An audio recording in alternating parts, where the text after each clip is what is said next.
હવામાન વિભાગે આગામી દિવસોમાં વરસાદને લઈને ફરી એકવાર આગાહી વ્યક્ત કરી છે। રાજ્યમાં આગામી 5 દિવસ સુધી ગાજવીજ સાથે વરસાદની આગાહી છે, તો બીજી તરફ સૌરાષ્ટ્ર અને કચ્છમાં પણ 24 કલાકમાં અતિ ભારે વરસાદને લઈને આગાહી વ્યક્ત કરવામાં આવી છે। આ વચ્ચે ઉત્તર સહિત મધ્ય ગુજરાતમાં પણ સામાન્યથી મધ્યમ વરસાદની આગાહી વ્યક્ત કરવામાં આવી છે। 3 સિસ્ટમ એક સાથે સક્રિય બની છે, જે થકી રાજ્યમાં ભારે વરસાદી માહોલ જામશે, તો બીજી તરફ 5 દિવસ માછીમારોને દરિયો ન ખેડવા માટે પણ સૂચના આપવામાં આવી છે। દરિયાકાંઠે 45 થી 55 કિલોમીટર પ્રતિ કલાકની ઝડપે પવન ફૂંકાશે, તો બીજી તરફ આજે અમરેલી સહિત ભાવનગર, સુરત અને તાપીમાં યલો એલર્ટ છે। ડાંગમાં આજે યલો એલર્ટ છે, તો બીજી તરફ યલો એલર્ટ સાથે ભારે વરસાદની આગાહી પણ વ્યક્ત કરવામાં આવી છે। નવસારી સહિત વલસાડ, દાદરાનગર હવેલીમાં પણ ઓરેન્જ એલર્ટ છે, તો બીજી તરફ અમદાવાદ અને ગાંધીનગરમાં પણ વરસાદી માહોલ જામશે। સામાન્ય વરસાદને લઈને પણ આગાહી વ્યક્ત કરવામાં આવી છે। આ આગાહી વચ્ચે સવારથી જ અલગ અલગ જગ્યાઓ પર વરસાદ જો કે પડી રહ્યો છે। કચ્છમાં પણ ધોધમાર વરસાદના સમાચાર સામે આવ્યા છે। ખેડા સહિત આણંદ અને નડિયાદમાં પણ સામાન્ય વરસાદની આગાહી હવામાન વિભાગે વ્યક્ત કરી છે, તો બીજી તરફ બનાસકાંઠા સહિત સાબરકાંઠા અને અરવલ્લી સહિત પંચમહાલમાં પણ મધ્યમ વરસાદની આગાહી છે। પાટણ સહિત મહેસાણા અને પાલનપુરમાં પણ છૂટોછવાયો વરસાદ રહેશે।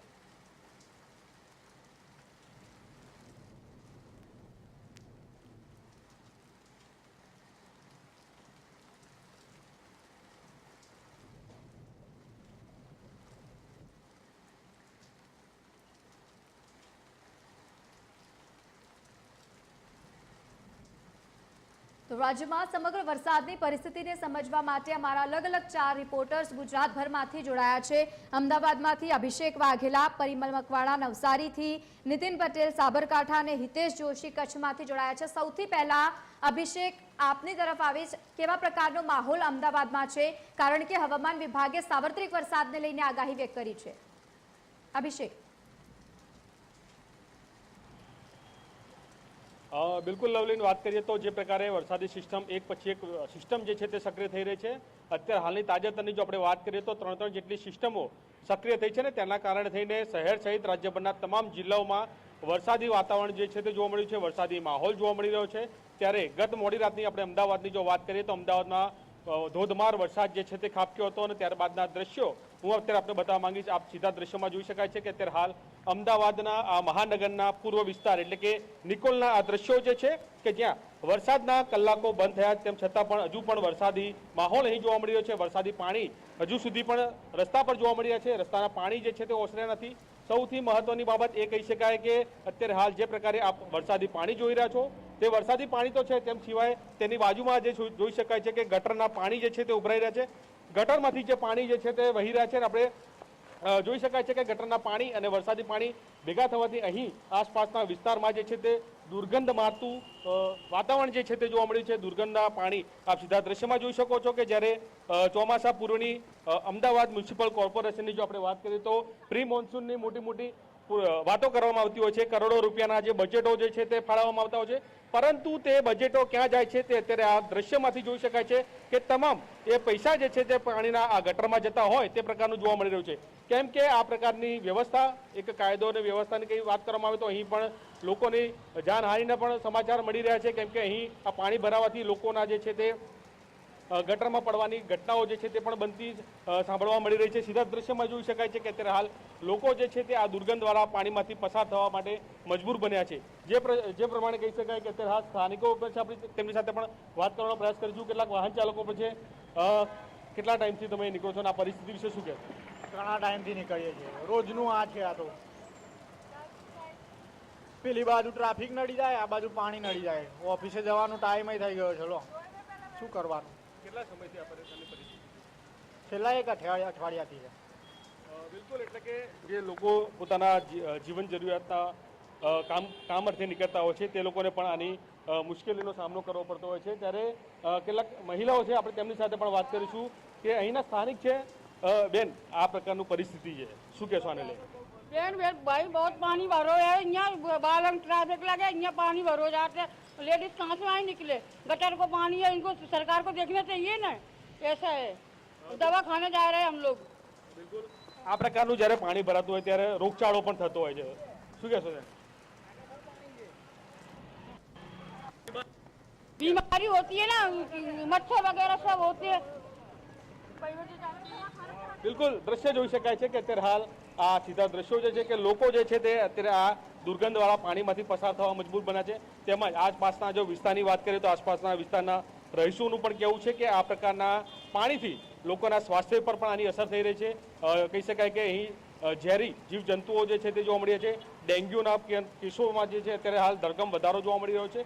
એટલે કે આ દ્રશ્યો સીધા જોઈ શકાય છે કે અત્યારે હાલ આ મહાનગરના દ્રશ્યો છે કે શહેરના પૂર્વ વિસ્તાર નિકોલના આ દ્રશ્યો જે છે કે જ્યાં અમદાવાદ મ્યુનિસિપલ કોર્પોરેશનના કોઈ પણ અધિકારી જે છે તે હજુ સુધી આ જગ્યા પર નથી આવ્યા અને અહીં જે પ્રકારે આ પાણી ભરાવાની સમસ્યા જે છે તેમાંથી દૂર કરવાની કોઈ પણ પ્રકારની કામગીરી જે છે તે નથી કરવામાં આવી રહી. સાથે સાથે કહી શકાય કે અત્યારે હાલ એ અમદાવાદ મ્યુનિસિપલ કોર્પોરેશનના જે અધિકારીઓ જે છે તે પોતાની એસી ચેમ્બરમાં બેઠા હોય, પરંતુ તે લોકોએ ખરેખર અત્યારે આ નીચે આવવાની જરૂર છે. અત્યારે હાલ આ જગ્યા પર આવવાની જરૂર છે અને આ પરિસ્થિતિ જે પ્રમાણની અહીં જોવા મળી રહી છે તેનો ત્યાગ કાઢવો જોઈએ અને અહીંથી કહી શકાય કે જે પ્રકારની પરિસ્થિતિ છે તેને દૂર કરવામાં આવે, કેમ કે અહીંના સ્થાનિકો જે છે તે લોકોનું પણ કહેવું છે કે આ પ્રકારની પરિસ્થિતિ જે છે તે ઘણીવાર જોવા મળે છે અને અહીં યોગ્ય નિકાલ જે છે તે નથી કરવામાં. અનેક વખત તંત્રને રજૂઆત કરવામાં આવી છે, પરંતુ અહીં આ જગ્યા પર કોઈ પણ પ્રકારનો નિકાલ જે છે તે નથી કરવામાં આવ્યો.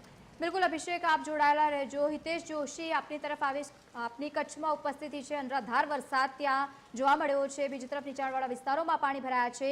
તંત્રની ત્યાં કયા પ્રકારની કામગીરી જોવા મળી? હિતેશ. જી, વાત કરવામાં આવે તો ગઈકાલ રાત્રિથી કચ્છમાં સાર્વત્રિક વરસાદ વરસી રહ્યો છે, ત્યારે અનેક ડેમો અને નદી નાળા છલકાઈ ગયા છે. ત્યારે આપ મારી પાછળના દ્રશ્યો જોઈ શકો છો એ સુખપર અને શિવપારસને જોડતો માર્ગ છે, જે અનેક જગ્યાએ પાણી વરસાદી ફરી વળ્યા છે. ત્યારે આ રેલવેનો અંડરબ્રિજમાં પાણી ભરાયું છે, જ્યાં અવર જવર બંધ કરવામાં આવી છે. ત્યારે દર વર્ષે ચોમાસામાં વરસાદી પાણી ભરાય છે અને રેલવે વિભાગ દ્વારા આ રીતે પાણી ભરાય છે અને મશીનરી દ્વારા પાણી બહાર કાઢવામાં આવે છે. ત્યારે અત્યારે આપ પાછળ જોઈ શકો છો કે એક તરફ લોકો ઉભા છે અને વાહનો અટવાઈ ગયા છે અને લોકો જઈ નથી શકતા. ત્યારે રેલવે વિભાગ દ્વારા અહીં સાંકળ બાંધવામાં આવી છે કે અવર જવર માટે, વાહન વ્યવહાર માટે રસ્તો બંધ કરવામાં આવ્યો છે. જી બિલકુલ, આપ જોડાયેલા રહેજો. બીજી તરફ નીતિન પટેલ પણ આપણી સાથે છે. સાબરકાંઠામાં કેવા પ્રકારની પરિસ્થિતિ છે નીતિન? સતત ધોધમાર વરસાદ વરસી રહ્યો છે, ખાસ કરીને નીચાણવાળા વિસ્તારોમાં રહેતા લોકો હેરાન પરેશાન છે.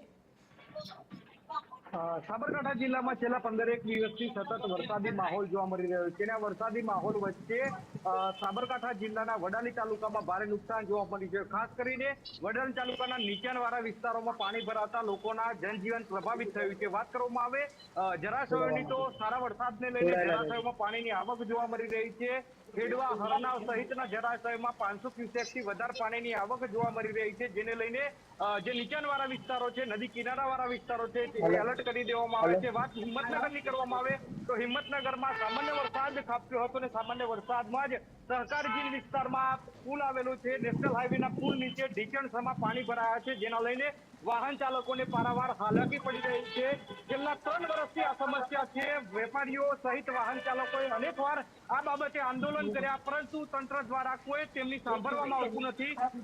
જે પરિસ્થિતિમાં જોવા મળી રહ્યું છે. ખાડા ખડિયાવાળો રોડ છે. વાત કરવામાં આવે સર્વિસ રોડની તો સર્વિસ રોડના છે કે ઢીચણસમાં ખાડા પડ્યા છે. વાહન ચાલકો હેરાન પરેશાન થઈ ગયા છે. વાહન ચાલકોને વાહનોના નુકસાન થઈ રહ્યા છે, છતાં પણ તંત્ર દ્વારા કોઈ જ કાર્યવાહી કરવામાં આવતી નથી. આ બાબતે વાહન ચાલકોએ અનેકવાર રજૂઆત કરી. સાબરકાંઠા જિલ્લામાં 2 સાંસદ છે, રાજ્યસભાના સાંસદ અને લોકસભાના સાંસદ, છતાં પણ આ વાતનું રજૂઆત કરવા છતાં નિરાકરણ આવતું નથી, જેના લઈને હિંમતનગર વાસીઓ પરેશાન બન્યા છે. જી બિલકુલ, આપ સાથે જોડાયેલા રહેજો. નવસારીમાં જે પ્રકારની પરિસ્થિતિ છે તે પણ જોઈએ. પરિમલ મકવાણા આપણી સાથે છે. પરિમલ, કેવા પ્રકારની ત્યાં પરિસ્થિતિ છે? સતત ધોધમાર વરસાદ વરસી રહ્યો છે. નવસારીમાં કેવો માહોલ? જે પડેલા ભારે વરસાદના કારણે જે નવસારીની જે પૂર્ણા નદી છે તે પોતાની ભયજનક સપાટીથી ઉપર વહી હતી, જે લઈને ગત રાત્રિ દરમિયાનથી પૂરની પરિસ્થિતિનું નિર્માણ થયું હતું અને 500 થી વધુ લોકોને સ્થળાંતર કરવામાં આવ્યા હતા. હાલ તો પૂરના પાણી આપ જોઈ શકો છો દ્રશ્યમાં તે ઓસરી રહ્યા છે, પરંતુ આ જે નવસારીનો જે ખાતરાડી વિસ્તાર છે ત્યાં હજુ પૂરની સ્થિતિ જસી તસ છે. લોકોને અહીં હાલાકીનો સામનો વેઠવાનો વારો આવ્યો છે, કારણ કે ઘરમાં પાણી ભરાઈ જવાના કારણે લોકોએ પોતાનો જે કિંમતી જે સામાન છે તે ખોવાની નોબત આવી છે। જે તેઓનું અનાજ હોય કે કપડાં હોય કે ગોદડા હોય તમામ વસ્તુઓ તેઓની જેને લઈને મોટું નુકસાન થયું છે। ત્યારે હાલ જે આપણે છે જે અહીંના જે સ્થાનિક છે તેની સાથે વાત કરવાનો પ્રયાસ કરીશું કે શું પરિસ્થિતિ હતી અને કઈ રીતેની તેમને તકલીફો પડી છે।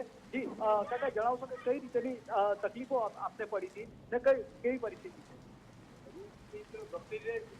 પાણી અચાનક આવે એટલે બહુ સ્પીડમાં આવે એ બધું નુકસાન થયું। ગોધરા બિસ્તરા બધા શાના કારણે આ સ્થિતિ? આ પાણીના કારણે પાછળ પહેલે આવતું જ નહીં। પિયરથી નહીં આવતું, પિયરથી હું લઉં છું। આજથી લગભગ કેટલા વર્ષો વીતી ગયા, 70 વર્ષની ઉંમર થઈ ગઈ ત્યારથી આ તકલીફ બતાવેલું હોય કે દર વર્ષે તે બી નીકળી જાય, નુકસાન જ થાય। હા, તો આ જે સ્થાનિકો હતા જે જણાવી રહ્યા છે કે આ સમસ્યા તેઓની ઉદ્ભવતી છે, પરંતુ જે પ્રશાસન મહાપાલિકા દ્વારા જે કામગીરી કરવામાં આવે છે તેમાં કોઈ નક્કર જે કામગીરી કરવામાં નથી આવતી, તેના કારણે આ સ્થિતિ ઉદ્ભવે છે। હાલ તો જે સ્થાનિકો છે તે પોતાની જે ઘર વખરી છે જે નુકસાન થયું છે તેને લઈને જે મહાપાલિકા દ્વારા કોઈક રાહત આપવામાં આવે તેવી પણ તેઓ આશા રાખી રહ્યા છે। બિલકુલ, આપ તમામ લોકોનો ખૂબ ખૂબ આભાર સાથે જોડાવા બદલ અને સમગ્ર મુદ્દે માહિતી આપવા બદલ। તો રાજ્યમાં કયા પ્રકારની પરિસ્થિતિ હતી વરસાદને લઈને તે સમજાયું અને એ જોયા પછી એક જ વસ્તુ સમજાય છે કે નગરપાલિકા હોય, મહાનગરપાલિકા હોય કે ગામખેડામાં વસતા એ લોકો, સામાન્ય પ્રજા એક પરેશાની જે ખૂબ જ તેનાથી મુશ્કેલી થઈ રહી છે, પાણી ભરાવવાની એ સમસ્યા, નીચાણવાળા વિસ્તારો હોય કે મહાનગરપાલિકા, બધી જ જગ્યા પર તંત્રની કામગીરી જે પ્રી મોન્સૂનના નામે થતી હોય છે તે નામમાત્ર છે તે સ્પષ્ટપણે સમજાયું।